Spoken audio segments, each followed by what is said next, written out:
ពេលទិញ$80,000ប្រកាសលក់តែ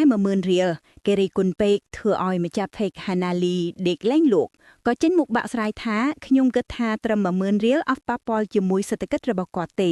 ខ្ញុំគិតរួចហើយឡាននឹងលក់$40,000ប៉ុន្តែពេលដល់ថ្ងៃទី27ប៉ុន្មានថ្ងៃនេះម្ចាស់ Fake Hanali បានប្រកាសលក់ឡានខ្លួនក្នុងតម្លៃត្រឹមតែ$10,000ប៉ុណ្ណោះការពេលទិញ Mazda 2020 Full Option តម្លៃ$85,000ឯណោះប្រកាសលក់មិនទាន់បានប៉ុន្មានផងត្រូវមហាជនរិះគន់ព្រាតថាការលក់នេះជាការបោកប្រាស់ទប់ចិត្តឡើងជាប់ម្ចាស់ភ័យរូបនេះចេញមុខបកស្រាយបែបនេះថាខ្ញុំចង់ឲ្យឡានខ្ញុំទៅអ្នកអត់លទ្ធភាព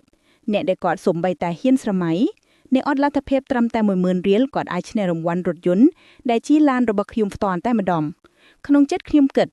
បើឡាននឹងចាប់ចំអ្នកអត់អ្នកដែលខ្វះខាតអ្នកដែលអត់ហ៊ានស្រមៃថាមានឡានតម្លៃប៉ុណ្ណឹងជីកមិនដឹងថាគាត់សប្បាយចិត្តរំភើបចិត្តបណ្ណាទៅ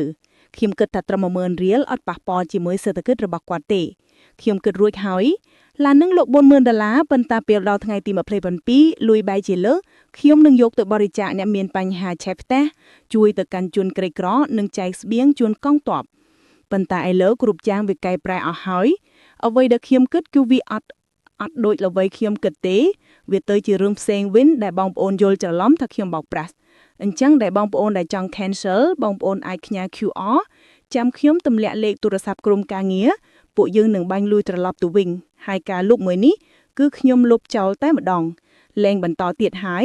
លុយបងប្អូនបាញ់មកខ្ញុំនឹងបាញ់ត្រឡប់ទៅវិញយកពីរ៉េនីតា